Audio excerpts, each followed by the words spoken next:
Didn't know they No, could. no extensions that we're using. Yeah, quite like it. In rebar then. Which you Massive summer rebar. it. Right, so Concrete. this is Commercial, Right, isn't it? floors. Yeah. It's commercial, what you're on about. We're doing a school Yeah. extension at the minute, and that's got a massive fucking ones. Yeah, with the chairs. Yeah. right. Okay, so you got your foundation, Yeah. or your trench dug. First of all, do you know if this is soil? How do we know it's soil? If you're looking on a drawing, how do you know it's soil? What's represented by soil?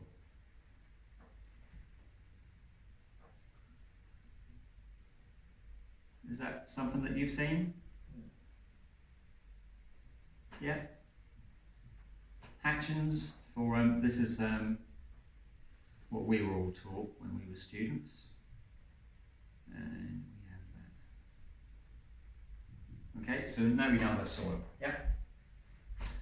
We're going to have a foundation here. Right, I'm briefly going to talk about foundations.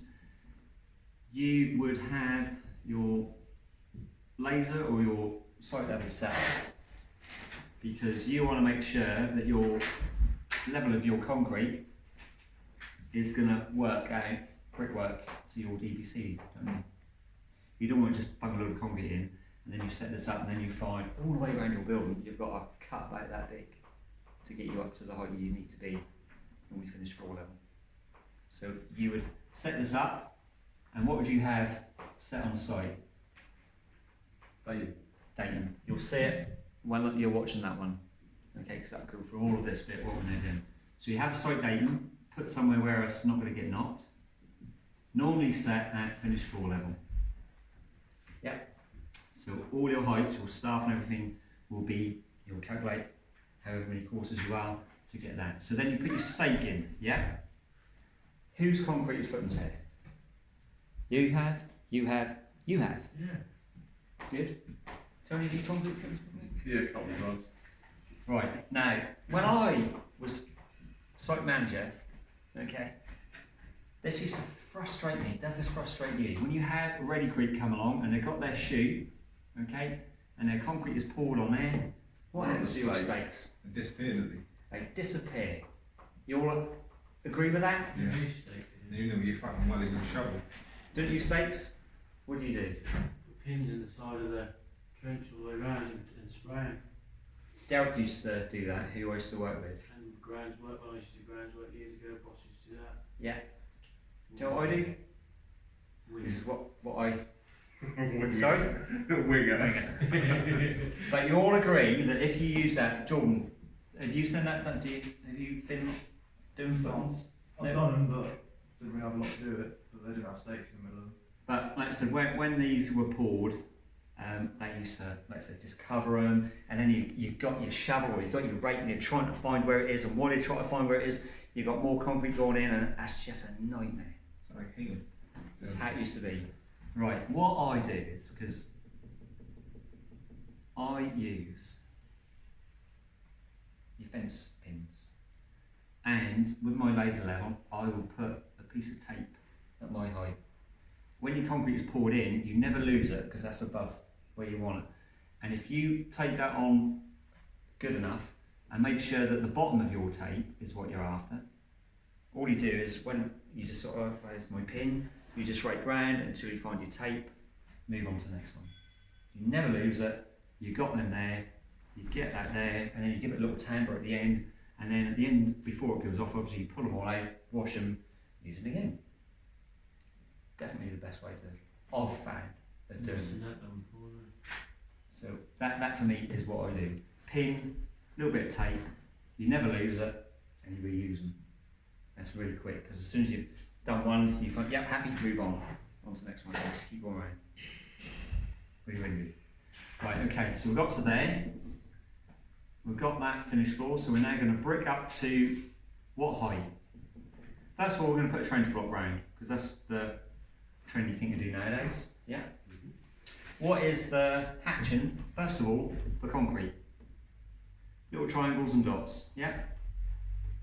So straight away you know that that is concrete. What's for block work?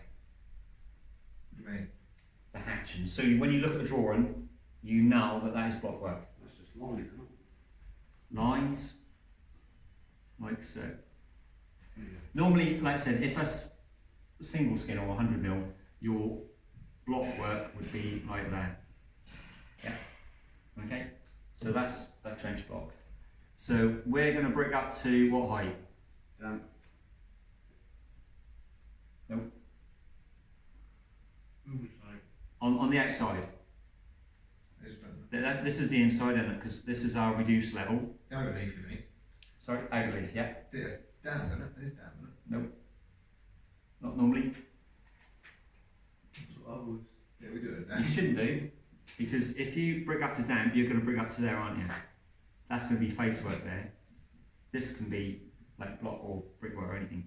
But if you do that and you haven't oversight yet, the chances, the risk you run of messing up your face work is huge. So normally you would just brick up to there, just below ground. You take this up to your floor level. Yeah, that's damp, isn't it? Yep. So, and this again is going to be block work. Brickwork is 2 lines, 45 degrees. But then what do you do about like doorways? Like, 'cause obviously there you finish floor level goes right up to your doorway, doesn't it? Doorways. Yeah, we have a big thing about these up to my head and Do you know what my job is when I go back to books? chop them out. Chop them all they make. When you come to doorways, and again, let me see. You want to watch. Would not just be easy to go up to damp with your brickwork as well. Yeah, it's long. And well, like I said, normally we would never ever brick above there until that is done, because like so when you've got concrete slapping around here, if that's sort of like splashing in your welly boots and you're sand on the brickwork and everything, normally gets messed up. So that's what we used to do. Now when you go on some sites, I was walking around Persimmon site today. I shouldn't really say Persimmon really. I was walking around a site and I saw your place over the distance. Did Was you? around Dunstan I was, yeah. And I was looking at the brickwork. Scotland. I honestly do not know how that's got, how to get away with it. We had a bloke Really coming good. past Bob's roof off, and he said some of the work will get passed off on the Sims. We'd never ever believe that do get passed off. Yeah, what I was That's where I looking at. started. What I was, Later on. yeah, I could not believe what I was looking at. Really, honestly, right, that's somewhere. Anyway, so we're there. So the first thing that's going to go in here is going to be what? Crush. Yeah. What thickness? 100 mil. Sorry. Minimum should be a minimum of 150. That should be right. And now, do you know what the symbol for that is? You'll sometimes see it like that, right? Just like peaks. When I draw mine, I once had a drawing where an architect just did like that, and I really like that. And I've seen it on a few drawings. But if you see that, then you know it's hardcore. That just represents obviously like reject stones or crushed or something. Yeah. So that, and that's your minimum there. What's going to go on top of that? Concrete. Measure it.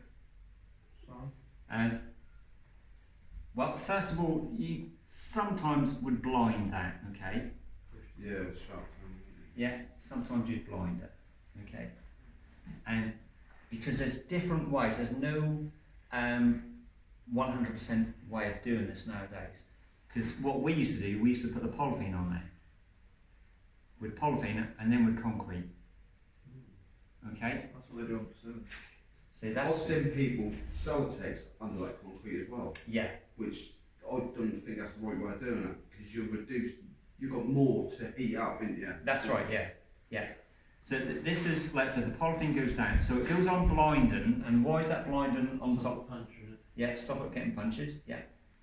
And so we're going to go this way for this then. So we've got concrete here, and concrete is just same as that. What's the minimum thickness of an oversight? That's your minimum, 100 mil. If it's reinforced, it's 150. Okay. Now, why do you put that polythene there? There's two reasons. both really important. Damp. Stop damp coming up. And stop regrowth stuff on through.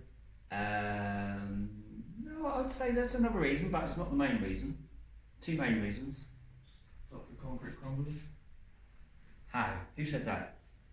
How? Frost. No, that is true. That's to stop it going off too quick when you're floating out in Sweden. That by putting that polythene down, you allow that to cure. If you didn't put that there, and I see people doing this these days, they will put the concrete straight onto like sand, and then the moisture just drains away. When the moisture drains away, then that is not going to cure properly. Okay, so you've got two things there. It is to prevent, obviously, the damp coming up, but the other reason is it will let that concrete cure by itself, and it won't drain it of the moisture that it needs to cure. Okay, so after that, you would have your insulation, and I will do insulation like this, but that's normally, what do you call it?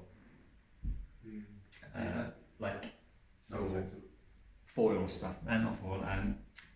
Celtex. Yeah, no, because Celtex is rigid, isn't it? Kingspan. But when you're using sort of like bats or roll stuff, that's normally the symbol that you have for it. Yeah. And on top of that, obviously, is going to be your screed. And normally, It was reinforcing bar in that then. sorry? Depends what the floor is. They used to put reinforcing bar on the castle for the mesh. It depends. But like I said, if you did, then that would be a minimum of 150 millimetres. That's your minimum if it's reinforced. So what point would you reinforce it? Like, If it's a workshop, if it's going to have heavy loads, or if we were, or if we're on a a, standard oversight for an extension, you don't need it. Like office, Geez, also, they always whack in big offices, like office, open space offices, things like that. Yeah. It's like our weather, they always put them really? in. Most of the time, didn't it? I think it's just for overkill, he says, but. Yeah. Normally 100 mil on well compacted hardcore for an extension would be alright. If you're on ground, it's a little bit. If you've got clay underneath, right, so you've got clay footings. No, it's not clay footings, but you deep strip because you've got clay there. You sometimes, didn't I say to you, we turn this into clay now. We've gone deeper. Okay, and I said that we put that board in. Yeah. That board often goes underneath that, but then you would then have to. Sorry, that goes in under your concrete. But then that is designed to disintegrate after a few years. So then obviously you would have to have that reinforced because you wouldn't have anything to support it underneath. Yeah. So you'd support it, you'd have your clay board under there, and like I said, that's like 8-box stuff. After a while, the moisture and everything just shrink away, but that gives that gap underneath there then for the clay to shrink and move a bit. Right. Okay. Any questions so far? Right, you do realise that I'm recording myself doing this.